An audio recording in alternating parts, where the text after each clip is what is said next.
You are listening to an MLGA Network podcast. Are you ready to get started? Yeah, I'm ready. What the fluff is that? What? Are you growing a mustache? Yeah. I thought if I grew one like John Bolton, maybe I could talk Trump out of making more war. Well, that's stupid. Is it? Has anything else worked? I know that the president's going to listen to me on this one. Believe me. An additional benefit is that I look manlier and more handsome than ever. Your mom told me this morning. You look like a prepubescent Ed Sheeran. You're just saying that because it's orange. But let me remind you, this is the best I can do, so go easy on me. You look like a transgender Raggedy Ann doll growing into her first mustache. Come on, I said go easy. You look like Conan O'Brien's gay younger brother. Alright, well, you know what? Let me tell you what you look like. A sad young Santa Claus who stress eats? Chunky Thor from Endgame? Fat Obi-Wan? A tired Zach Galifianakis? I actually wasn't going to say any of those. Oh, then enlighten me? I was going to say you look like a homeless Where's Waldo, but those are pretty good too. You never answered me though. Do you have a better plan? Nope. You know what, honestly, you may be right. Hold on. Where are you going? This is totally unprofessional. We have a show to do. I guess I'll just sit here then. Alright. Nothing to do but just ramble to myself. That's fun. You know, just for the record, I never do this to you. Please come back. I miss you. Alright, I'm back. Oh, thank God. I mean, what are you doing? If we're doing this, we're doing it together. Call the Donald. That's the spirit, buddy. Time to bring the troops home.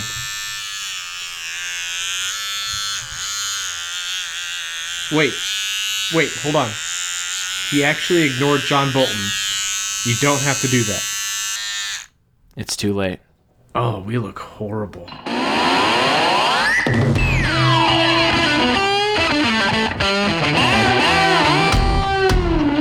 Welcome to Make Liberty Great Again, the best damn Liberty podcast that you've never heard of. Phil and I will be your guides as we peer into the ridiculous reality of our society and our government. Let's get to it.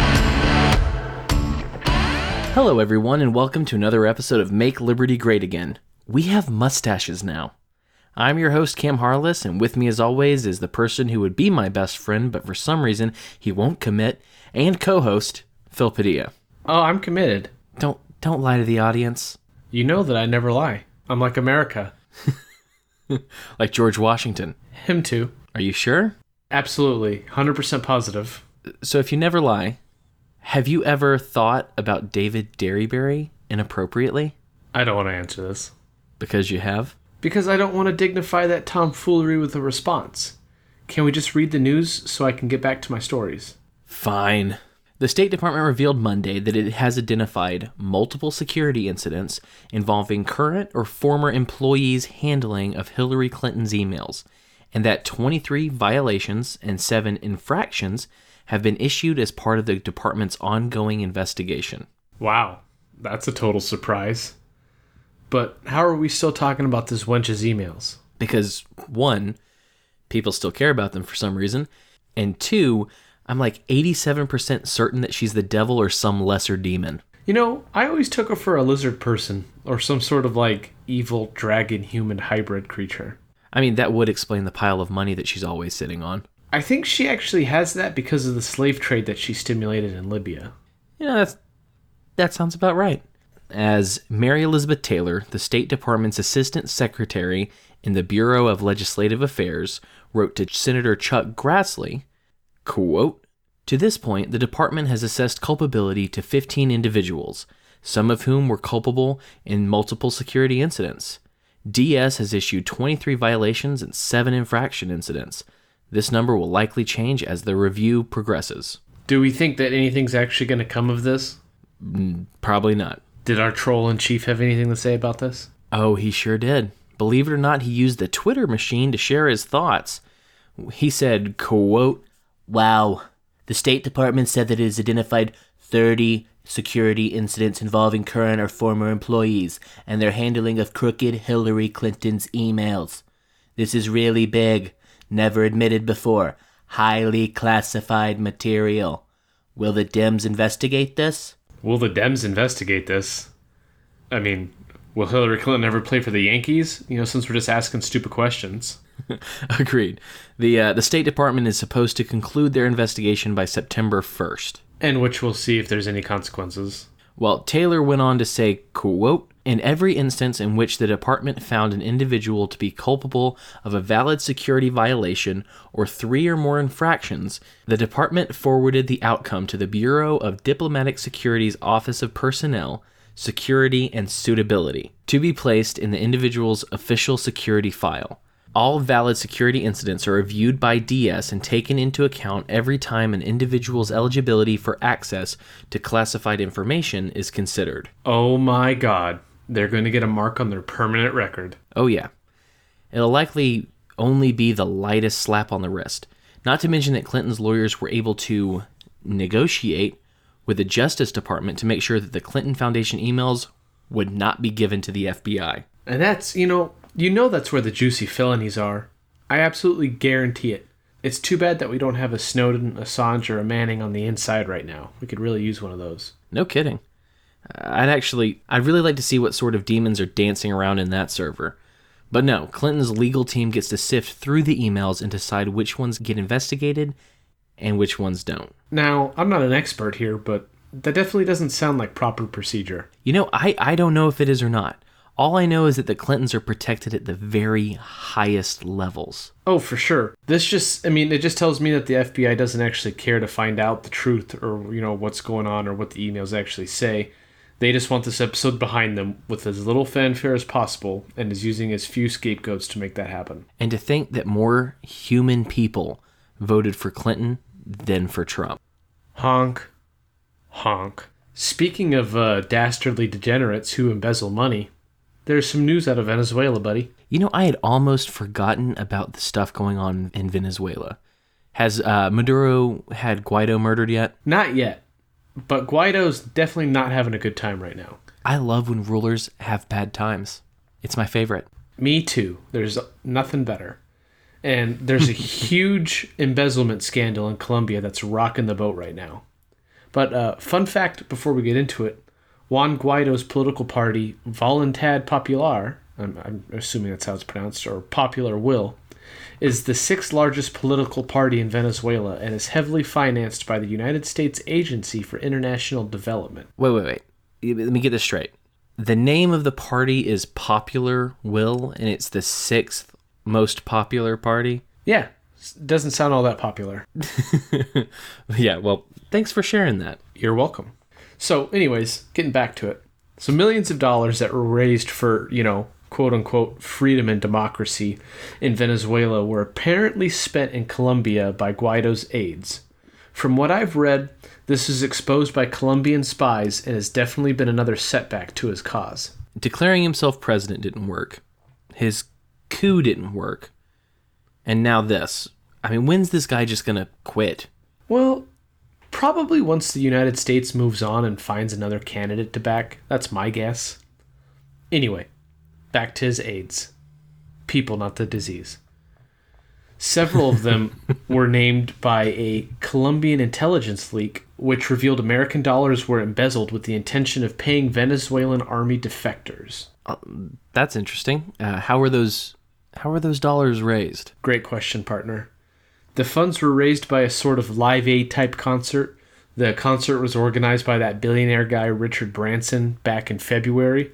Virgin guy. Yeah, that guy. And leaked documents published by what's called Pan Am Post give some more information about how the funds were used. So get this. The regional director for Guaido's Popular Will Party, Kevin Rojas, and the chief of staff, Rosana Barrera, have been accused of spending hundreds of thousands of dollars in cash on fancy hotels, expensive clothes, booze, cars, and other luxury items. And how's that supposed to help overthrow the government? Another great question. Oh. You're on fire today. But check this out. So Rojas and Barrera claimed they spent money on 7 hotels to house over 1,400 defectors. But Colombian authorities said, I don't think so, pal, because they counted only half that number crossing the border. and only 2 hotels were actually paid for. So going back to what I previously stated, receipts showed that they spent over $125,000 on themselves. This included $40,000 in just April alone. The following month, one of the hotels evicted 65 defectors and their families over more than $20,000 in unpaid bills. Yikes. How has El Faco Presidento responded? Well, I mean, he finally actually acknowledged that the scandal is a real thing and is going on, and he vowed to, quote, clarify the case of officials appointed to serve our military in Cucuta, and appointed aid coordinator Lester Toledo to join in on the investigation. Well, that's a winning name combination. And here's a nice touch. He added, dictatorships cover up corruption. We do not. But it seems like they were pretty cool with this information not being known, and it took a leak to reveal it from another government. Yeah. Well, is there anything else worth noting? Yeah, just one last thing. In addition to this scandal, Guaido's staff royally screwed up distribution of aid sent over by the U.S., so there was an estimated 60% of goods sent over rotting in warehouses that had to be actually thrown away. So, good thing that the United States is backing such a limp noodle. Oh, I have a question for you. Who is the worst libertarian? The naked guy that danced on stage that one time. Close, not a bad guess. Bill Weld. The OG libertarian? No way. Gary Johnson. I mean, you're getting closer. I mean, you're so warm right now. It's crazy. Ooh, okay. I know where you're going with this. It's Nick Sarkuk. Yeah. Nick Sarwark. That's the guy. Why didn't you say him first? Well, I try to block him out of my thoughts and memory. I hate him. I feel that deeply. So, what stupid bullshark did he do now? Is he still trying to justify American intervention in Venezuela? Not really at the moment. He's just doing that thing that he does when he realizes that he's a lightweight in the liberty community and tries to make himself look better. Oh, so he attacked Ron Paul. Again. He did. I don't think it's actually possible for him to punch down without burning his hand on the Earth's core. So what did Ron Paul do to catch the little baby's ire this time? Well, if you remember, the first time he decided to punch into the stratosphere towards Dr. Paul, he took umbrage with Dr. Paul being a proponent of decentralization via states' rights. According to Sarwark, getting away from an ultra-centralized power and localizing citizen control is a horrible, anti-libertarian idea. I remember that. I remember he was talking about how if it wasn't for federal involvement, things like gay marriage and things like that wouldn't exist, and we need the federal government to override the states to essentially get good policy going when the states aren't doing it themselves. Yeah, that's a pretty stupid position to take. I have to say, he has a very low time preference, apparently. If he spent any time thinking about the future, he would absolutely not take that position. The more power that we give the feds, the fewer rights that we're able to enjoy. I think that's pretty obvious. This time, he decided that since Dr. Paul was outwardly against the U.S. interfering in the internal affairs of China or Venezuela, that he would insinuate that Dr. Paul was a supporter of China and Venezuela's governments. Because, according to Sarwark, Paul wasn't against Russian meddling in the 2016 U.S. election. That's the dumbest thing I've ever heard. I mean, you're not wrong. He also posted an article that claimed that Ron Paul's 2008 presidential campaign was the prototype for Russian interference in elections.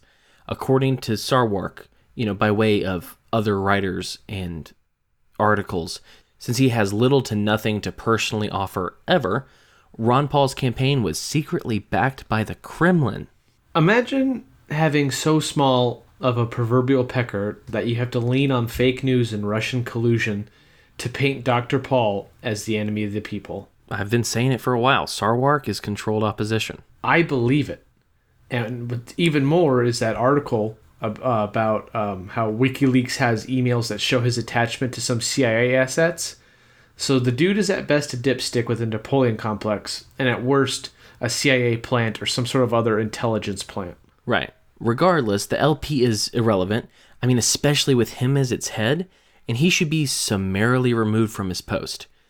Everyone is always complaining about libertarian infighting, and this giant robot dork is very publicly leading the charge of that. That's enough time on this used car salesman, all right? Fluff off Sarwark. Yes, please. Oh, hey. How many slaves do you own? Are we talking legally or illegally? Yes? None. Right. Good. That's good. You actually had me worried there for a second.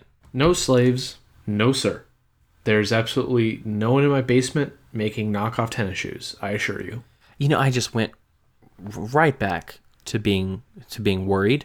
Shh. Why are you asking me this? Well, I was just curious. The House of Representatives had a hearing the other day on June 19th. Juneteenth. Maybe this shows just how bad my schooling was, but I have never heard of Juneteenth until this year. Had you ever heard of that? No, I had no idea that was a thing. Yeah, but the House of Representatives had a hearing about reparations and how we should pay reparations to black people in this country. Of course they did. Of course the Democrat-controlled House is going to pander to black people for an upcoming election. Of course they are. Now, do they mean that all black people or just the descendants of slaves should get reparations? I'll be honest, that hearing was over 3 hours long. And I didn't have the time to sit all the way through it. And with all the highly symbolic speech and the vague platitudes, I would highly doubt that anyone has thought it through that well. That definitely sounds like it would be painful. But really, anything on C-SPAN is painful. So there are several people who were called in to testify for and against paying reparations.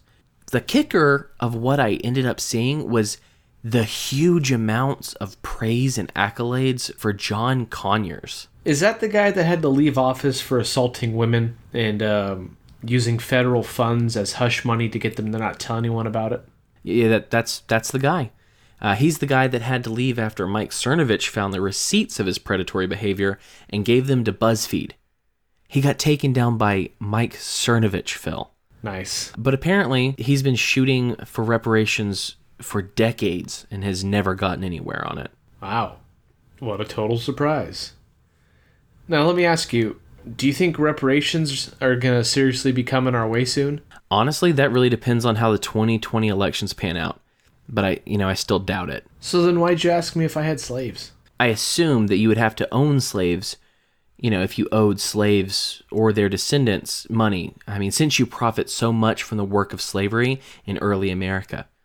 So how much do you owe? It's simple. I owe nothing. I've never owned slaves. My family never owned slaves. I think that the actual percentage of white people that owned slaves before it was abolished was like 6%. Excuses. This entire idea is so asinine. How do I owe someone my hard-earned money when I've never done anything to them? I may be white, but I've also been poor. I've been down and out. I've struggled. I don't live on some plantation where I make money from other people working. I work every day in a job that just sucks the soul out of my butt so that I can have what I have at this point. Yeah, but a black person couldn't do what you've done or work the same job that you have. Clearly, you are privileged and you owe them. I've worked with people of every ethnicity for my entire professional career. Some have made less than me, some have made more than me. There have been people who work the same job as me right now and make more money than me. I mean, what are you going to do? Yeah, but you should be paying reparations anyway. Why? Well, as multiple people in that hearing said over and over and over again, slavery is the original sin of the United States. God, no pun intended. Don't you hate it when people use religious words to, just damn people collectively? I do. I mean, especially when it's coming from the state. This does not at all thrill me. I mean, original sin is the Catholic idea that Adam and Eve's sin is passed down to us directly, giving us their guilt despite the fact that we didn't do the act. So in Democrat terms, since we were born in America and we're white, we're automatically guilty of slavery. Correct. I mean, I don't buy this premise theologically, and I definitely don't buy it politically. Michael Malice, in his new book and in other media, has repeatedly said that progressivism is a religion. It's Christianity minus the mythology. That slavery and anti-black racism is original sin to the progressive left, and that there's no way for anyone to work their way out of that guilt. Well, that's gross, if you ask me. I mean, it is. Do we regularly punish children for their parents' crimes or sins in this country? Not that I'm aware of. Well, then we shouldn't, punish every person in the country for crimes of people who lived more than 150 years ago. It just doesn't make any sense. Taxation is theft. I'm just going to say it again. Taxation is theft. And they are attempting, once again, to make the case that it is not only moral, but obligatory to atone of one's sins. I mean, really it's of one's great-great-grandpa's sins, whether or not great-great-grandpa owned slaves. Gross. Moving on. So, Iran shot down a military drone. Oh, you say? Is this the latest move by the U.S. to provoke them? Flying around some spy drones? I mean, I'm 100% on board with you on that one. I'm sure flying the drone around their territory was just bait. Iran's Revolutionary Guard said that they shot down the spy drone after it entered into the country's territory. And I bet the U.S. disagrees. Oh, of course. Our government is disputing this and said that the drone was in international airspace over the Strait of Hormuz, and Iran is disputing that. So it's basically their word against ours. The Iranian foreign minister even tweeted out a timeline of the incident. Looks like it included the time the drone took off, when it was targeted, and even the coordinates near some city that I can't pronounce. What kind of drone was it? Why do you care? I'm just curious. There's no need to get snippy. Fine. I'm sorry. From what I've read, it was an RQ-4A Global Hawk high-altitude, long-endurance, unmanned aircraft system. Are you satisfied? I'm never satisfied. But I appreciate the information. You're a nice man. So, do we know why he actually canceled the approved airstrike against them? Our retaliatory strike? Did our mustaches actually work? I need to know. Well, almost. Trump took to Twitter to state he had called off the strike 10 minutes before showtime because he believed the response was not proportionate to the downing of an unmanned drone. Duh. He said that he asked a general how many casualties to expect and was told 150. One official, speaking on the condition of anonymity, told the AP that the targets would have included radars and missile batteries. What game is he playing now? I don't get it. I mean, he can't really care about casualties given, the ongoing wars that he hasn't ended and, the involvement that we have in Yemen. I truly don't know. He also spoke out and said he believed that this may have been a mistake. I can almost feel the combined rage from Bolton and Pompeo. I'm certainly glad he called this off, and he's certainly right. An unmanned drone being shot down certainly doesn't warrant the death of 150 innocent people. I just hope that this will lead to, further measures of de-escalation. Probably not, but a man can hope. I mean, I'm very glad that he called this off too. I don't know his motives, and surely he knew the casualty count before the strike was even called for. But, as we've spoken of before, the dude has no central principles. He has had some good instincts in the past, but if I had to guess, I think there was one last conversation he had before showtime, and it happened to be a good person who didn't want to see 150 people die. That sounds somewhat believable. Maybe the person he talked to right before showtime actually said that 150 people would die, rather than using the typical lines that we heard so much from Bush and Obama that were based around the euphemism collateral damage. Oh, yeah.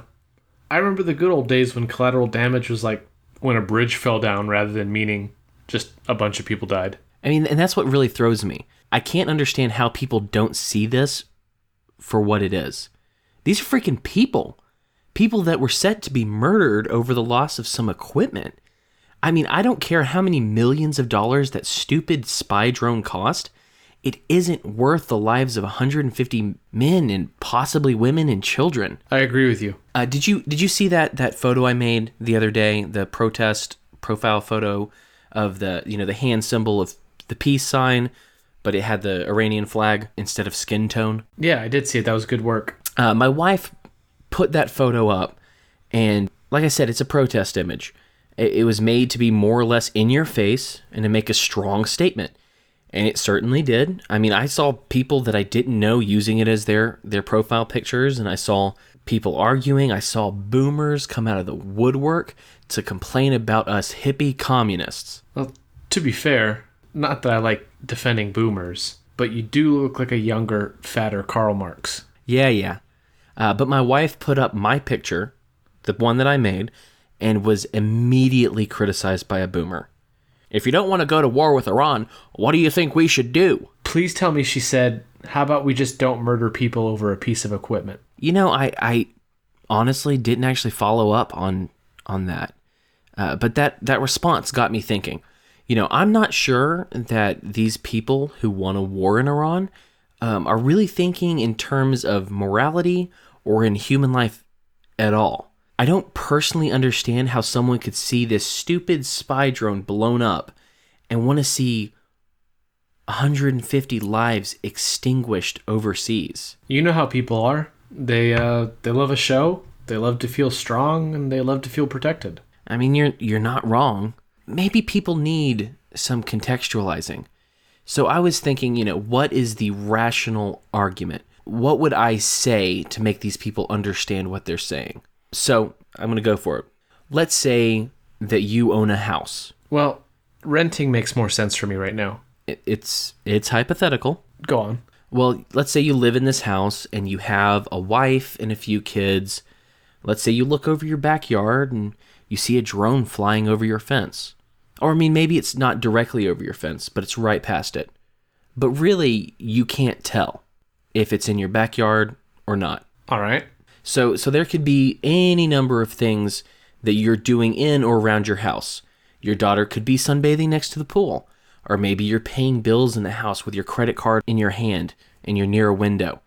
Or you're doing some gardening on your knee pads and your crack is peeking through the top of your jeans. You wish, pervert. You look and you see this drone, and it clearly has a camera on it. It's aiming at your window, or your daughter, or your butt crack, whatever. It's clearly recording you. What do? I go grab my shotgun, and I shoot that thing down.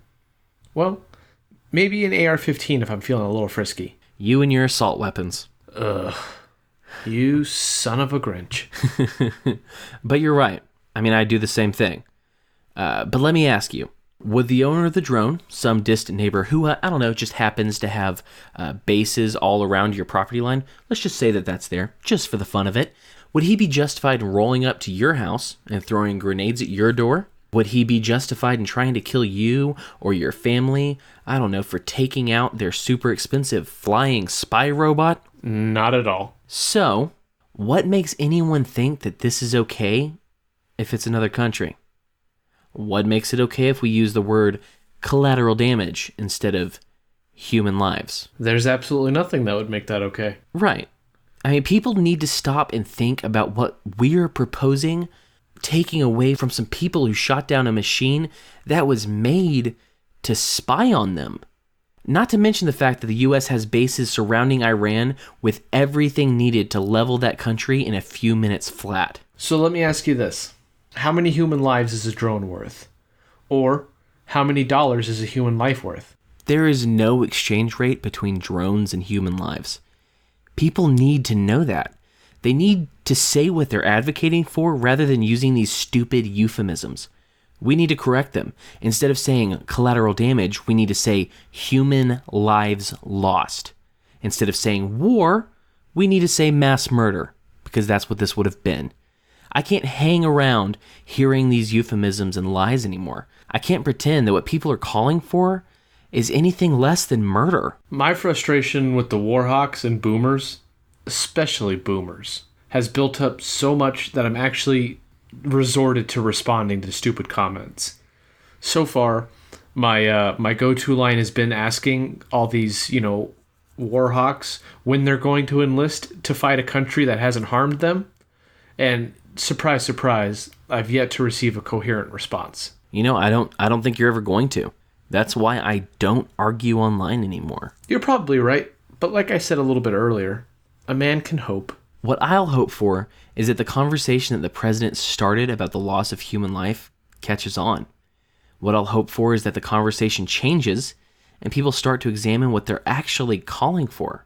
what I'll hope for is that there's not another false flag operation that involves U.S. casualties. Because if that happens, there's no chance for peace. I'll hope for the same things, but as you know, that isn't the most likely scenario. I know. I'm just hoping that humanity will be willing to stop this slaughter before it happens. All right, folks. Thank you for having a bit of a dour and depressing time with us and joining us on this adventure that is the madness that is our world. You can follow us on Twitter, Facebook, Instagram, and Patreon at ThisIsMLGA. If you'd like to send us an email, you can reach us at thisismlga@gmail.com. Hit us up, subscribe, and make sure to rate us on iTunes. It helps us grow and guarantees new episodes. Yep, and don't forget to check out the MLGA Network. We're a small and scrappy group of libertarians that share all of the best liberty podcasts in the world, in existence, on MLGAnetwork.com. Make sure to check that out. I've got some shows that I'm working on the DL that you might want to keep an eye out for. We're happy to be here, and we're happy you're with us. Stay sane.